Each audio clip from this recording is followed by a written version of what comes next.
Halo rekan-rekan sekalian, pada kesempatan kali ini saya mengajak Anda untuk belajar cara mudah mengisi SPT PPh Badan UMKM PP 23 tahun 2018, yaitu PPh final dengan tarif 0,5%. Jadi teman-teman, video ini ditujukan kepada wajib pajak badan.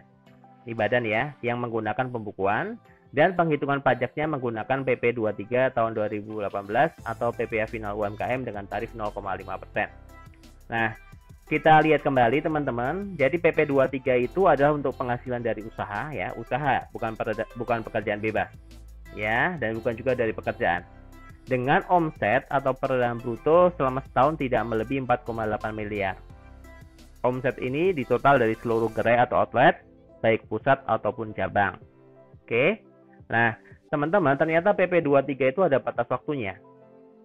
Untuk orang pribadi itu batas waktunya 7 tahun. Untuk badan usaha, CV, koperasi atau firma itu 4 tahun, sedangkan untuk PT batas waktunya adalah 3 tahun. Nah, jangka waktu ini terhitung sejak kapan? Tahun pajak wajib pajak terdaftar apabila wajib pajak tersebut terdaftar sejak berlakunya PP 23 tahun 2018. Misalkan nih, Anda baru mendudukkan PT tahun 2021. Maka berlakunya PP 23 ini adalah 21, 2022 dan 2023. Ya, 3 tahun kalau itu PT. Kemudian bagi wajib pajak yang telah terdaftar sebelum berlakunya PP 23 2018 adalah tahun pajak berlakunya PP 23. Maksudnya gini. Misalkan rekan-rekan punya perusahaan suatu PT berdiri tahun 2015. Kemudian tahun 2018 pakai PP 23. Berarti berlakunya 3 tahun, 2018, 2019 dan 2020. Berarti tahun pajak 2020 adalah tahun pajak terakhir buat PT tersebut untuk menggunakan PP 23. Ya, berarti nanti penyampaian SPT yang di April 2021 ini adalah SPT terakhir yang menggunakan PP 23. Nah, teman-teman, setelah batasan waktu berakhir, wajib pajak akan kembali menggunakan skema normal seperti diatur oleh pasal 17 Undang-Undang PPh. Hal ini ditujukan untuk mendorong wajib pajak menyelenggarakan pembukuan dan pengembangan usaha. Oke, kita lihat dokumen kelengkapan SPT teman-teman. Secara umum, SPT itu membutuhkan dokumen antara lain identitas NPWP, jelas, kemudian bukti potong. Apabila ada penghasilan yang telah dipotong pajaknya oleh pihak pemberi kerja atau pihak lain. Nah, untuk wajib pajak yang menggunakan formulir 1771 atau SPT PPh Badan, maka kelengkapannya adalah sebagai berikut. Pertama ada laporan keuangan. Ingat teman-teman, untuk badan itu wajib pembukuan. Pembukuan itu adalah perlu laporan keuangan. Di sini minimal ada neraca atau laporan posisi keuangan dan laporan laba rugi. Jika wajib pajak menggunakan penghitungan dengan PP 23 tahun 2018, maka wajib pajak juga perlu melampirkan laporan peredaran bruto. Nah, nanti kita lihat. Kemudian ada dokumen tambahan lainnya, ya sesuai dengan lampiran 2/02 tahun 2019. Yaitu lampiran khusus daftar penyusutan dan amortisasi dan lampiran khusus transkrip kutipan elemen-elemen dari laporan keuangan. Oke, rekan-rekan, cara penyampaian SPT secara umum itu ada yang langsung ke KPP atau melalui kantor pos atau kurir ya. Jasa ekspedisi itu juga boleh Anda pakai kurir atau melalui e-filing atau online. Tidak hanya e-filing, Anda bisa menggunakan juga e-form ya. Oke. Nah, teman-teman, jadi SPT itu bisa berbentuk elektronik, yaitu dengan Anda menggunakan e-form atau e-filing di halaman DJP Online Pajak ID, atau formulir kertas dengan cara Anda kirimkan atau langsung ke KPP. Nah, teman-teman, nanti di sini saya jelaskan bagaimana pengisian SPT secara manual dengan menggunakan Excel.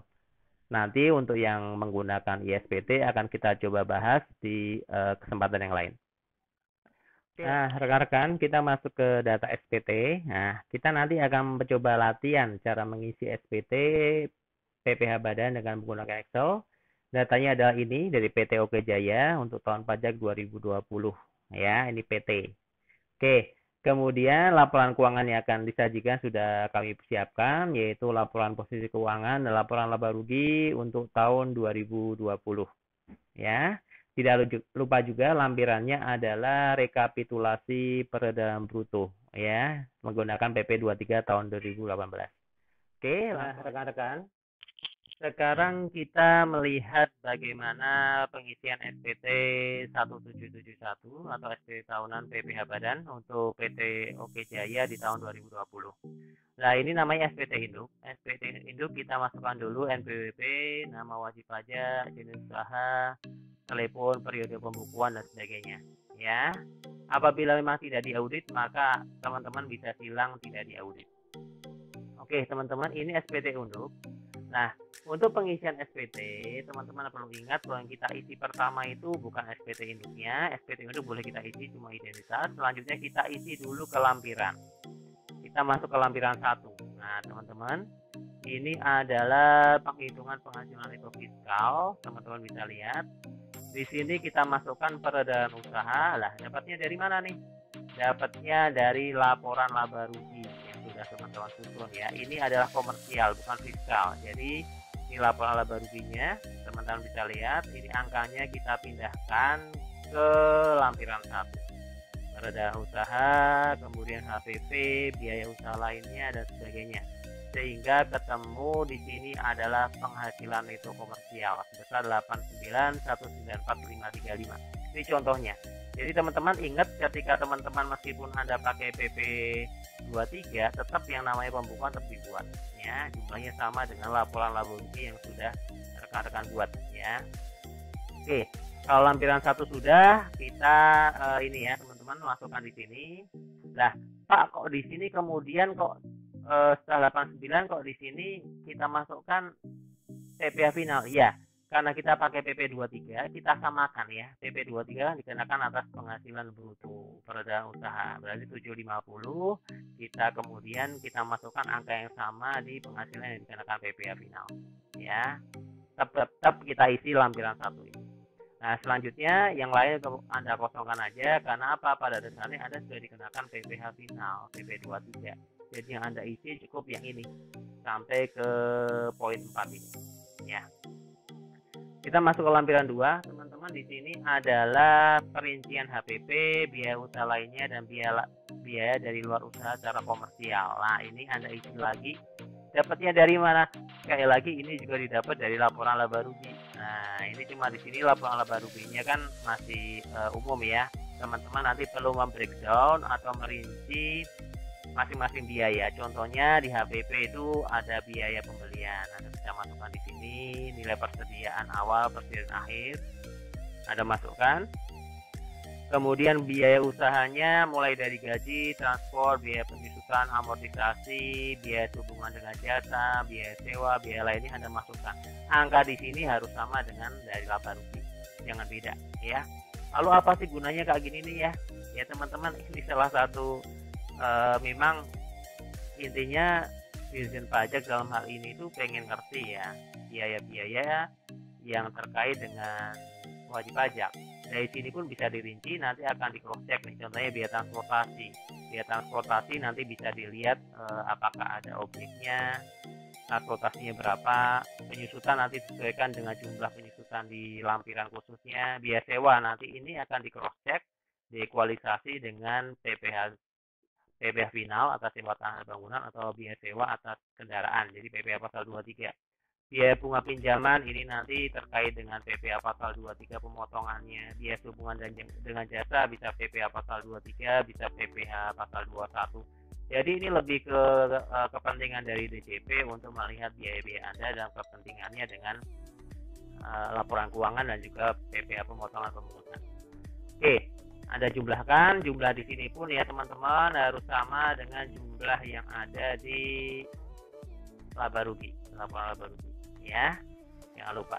Oke, kemudian masuk ke lampiran 3. Lampiran 3 SPT kredit pajak dalam negeri. Nah, teman-teman kalau misalkan perusahaan Anda dipotong PPh 23, PPh pasal 22 atau apapun, masukkannya ke sini. Kebetulan kalau PP 23 itu UMKM ya, jarang ada pemotongan. Jadi, tapi kalau misalkan ada silakan dimasukkan di sini. Lampiran 4 terkait dengan PPh yang dikenakan final, PPh final penghasilan tidak termasuk objek pajak. Nah, teman-teman disinilah, saya lupa nih, tahun 2020 nanti di sini ya. Oke, nah teman-teman disinilah nanti yang namanya penghasilan final Anda, kalau dalam brutonya dimasukkan di sini. Nih, 750 ini sama dengan laporan laba rugi yang ada di sini. Ya, disamakan. Ya, dan itu harus sesuai dengan rekap di sini. Rekap yang Anda buat 750 juta. Ini masuk ke lampiran 4 tadi. Nah, 37 PPR finalnya 3751491. Sama enggak? Ya, sama. Nah, ini yang sudah di-store ya PP23-nya. Oke. Nah, kalau misalkan perusahaan juga punya ada penghasilan dari bunga deposito, tabungan, jasa giro, masukkan di sini. Ya. Kalau penghasilan yang bukan objek pajak, Anda masukkan di bagian ini. Oke, kita masuk ke lampiran 5. Lampiran 5 adalah daftar pemegang saham, pemilik modal, dan jumlah dividen yang dibagikan. Kemudian daftar susunan pengurus dan komisaris. Nah, teman-teman, ini Anda isi apa adanya sesuai dengan akte pendirian. Ya, namanya siapa? Contohnya Ningsih dan Sugiarta, alamat NPWP. Di sini NPWP harus ada, termasuk juga alamatnya. Kenapa? Kalau Anda pemegang saham atau pengurus di sini tidak ada NPWP-nya, teman-teman, SPT Anda dianggap tidak lengkap, harus ada. Yang namanya pengurus itu ketika mengurus itu harus punya NPWP. Ya, yang masuk ke pengurus, baik direksi, komisaris itu masuk sebagai harus punya NPWP. Ya, kalau di sini jumlah modal investornya berapa? Kalau ada dividen masukkan di sini. Kalau nggak ada kosongin aja. Ya. Kemudian lampiran 6, lampiran 6 ini daftar penyertaan modal pada perusahaan afiliasi, daftar utang dan daftar piutang pada perusahaan afiliasi. Kalau ada ya diisi, kalau enggak ya nggak usah. Jarang sih, kan biasanya perusahaan afiliasi itu perusahaan dalam satu grup yang ada kepemilikan yang hubungan istimewa. Oke, di lampiran 1 sampai dengan 6, lah teman-teman ada lampiran khusus juga yang perlu Anda lampirkan, yaitu ini penyusutan. Ya, ingatlah yang namanya perusahaan itu pasti punya aset. Ya, asetnya bisa peralatan, bisa perlengkapan, bisa juga kendaraan roda 2, roda 4. Itu Anda masukkan di sini penyusutannya. Ya, cara ngitungnya gimana? Itu ada di bagian video saya bagian penyusutan. Silakan dilihat. Nah, kebetulan di sini penyusutan komersil disamakan dengan penyusutan fiskal. Jadi tidak ada selisih di sini ya. Tidak ada selisih penyusutan komersial dan fiskal sama. Ya, dihitung dulu. Baiknya Anda hitung terlebih dahulu di satu working paper gitu ya, Anda worksheet, Anda isi, nanti jumlahnya atau rekapnya bisa Anda masukkan ke sini. Ya, tapi mau Anda rinci di sini juga nggak masalah. Oke, di lampiran khusus terkait dengan penyusutan. Kemudian ada juga lampiran 8A. Lampiran 8A itu udah transkrip kutipan elemen dari laporan keuangan. Kebetulan ini aslinya banyak teman-teman ya, ada 8A1, 8A2 dan sebagainya. Kalau untuk karena ini PT Oke Jaya itu di restoran, saya anggap ini adalah yang non kualifikasi. Ya, Anda nanti cek. Kalau Anda perusahaan industri atau Anda jasa itu nanti kodenya beda, bukan 8A6. Ya, di sini elemen dari neraca termasuk kas, termasuk hutang dan juga kemudian modal itu dimasukkan di sini. Dan ini dapat dari mana teman-teman? Kalau elemen dari neraca ya Anda tadi dari laporan neraca atau laporan posisi keuangan yang sudah Anda buat, yang sudah perusahaan buat, tinggal dipindahkan saja ke lampiran. Ya, tinggal kalau pakai Excel bisa Anda langsung di-linkkan aja. Kemudian ada juga elemen dari laporan laba rugi. Nah, ini juga diambil dari laba rugi. Ya, laba rugi yang ada di sini. Nah, tinggal Anda pindahkan juga. Oke. Ya.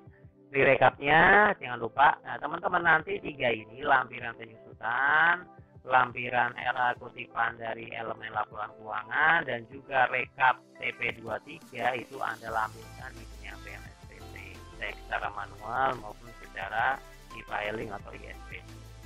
Itu ya teman-teman ya. Jadi ini perlu disampaikan, perlu dikasih sampel dari perusahaan.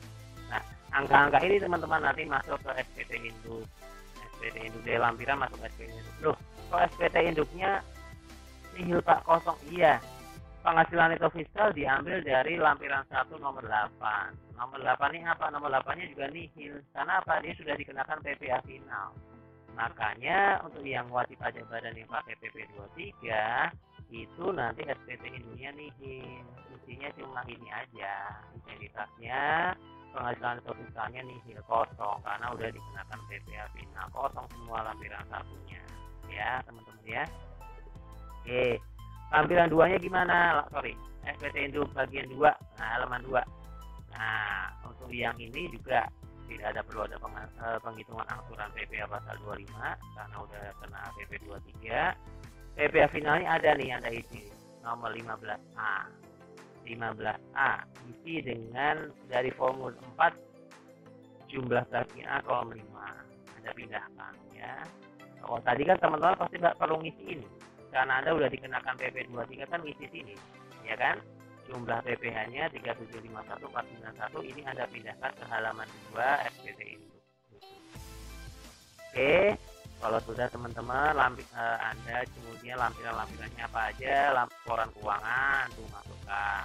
Transkrip kutipan elemen-elemen laporan keuangan Anda juga masukkan ya, kasih tanda silang. Daftar penyusutan juga, rincian jumlah penghasilan dan pembayaran PPh final berdasarkan PP 23 ya, itu juga Anda kasih tanda silang. Jangan lupa kemudian tempat, tanggal, tanda tangan wajib pajak. Oke, itu cara ngisi SPT dari jangan lupa juga pengurus sama NPWP pengurus. Di sini direktur utama ya atau direksi. Ya.